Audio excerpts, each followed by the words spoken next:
It's been 4 years since I last covered any drama surrounding the Oneyplays crew, but here we are. Today I will be discussing the Ding Dong Tuba Man drama, and by extension, the Julian drama. Trust me, it's gonna be a crazy one. And before I say too much, I want to mention that I am in no way suicidal. And if anything were to happen to me, well, look no further than Ding Dong and Julie's extremely radical fan base. For those unaware, Julian Ding Dong ditched Chris O'Neill's house, and it made Chris really angry. In response, Julian sent him a link to his newest game. And what exactly happened next, well, it really wasn't well documented. But Chris O'Neill did admit it was braptastic. Now as for what Ding Dong has been up to, well, last I checked, Julian left him at Oney and G's house, which of course made Chris O'Neill an angry sirs.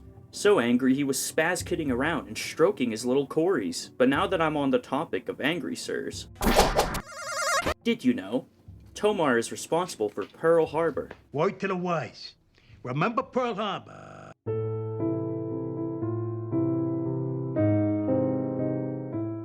Remember Pearl Harbor. A few years ago today, I got lucky.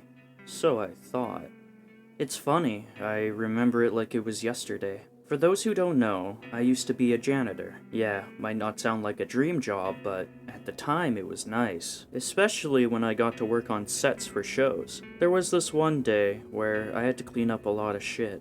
Like, I'm talking splatters all over the walls. It took a few hours to clean. When I was finishing up cleaning all the dookie, a man appeared and told me they needed another person for a test screening of the new episode of Smiling Friends. As a Christian conservative nationalist, it was hard to hide my excitement.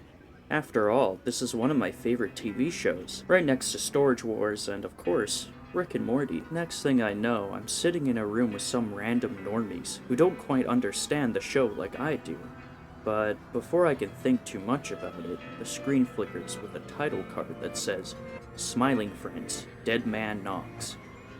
I couldn't help but say, in parentheses, wow, a Halloween episode in August. Very good idea, out loud.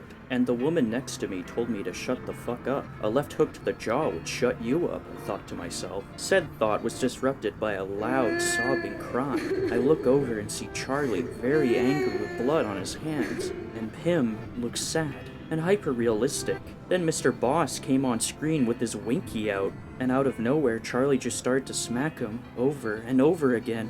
Well, Pim cried and asked Charlie why. Eventually, Charlie turned around and spoke. This is what you get for Ding Dong ditching Chris O'Neill, he screams. Then Mr. Boss let out a massive fuck as he came all over the screen.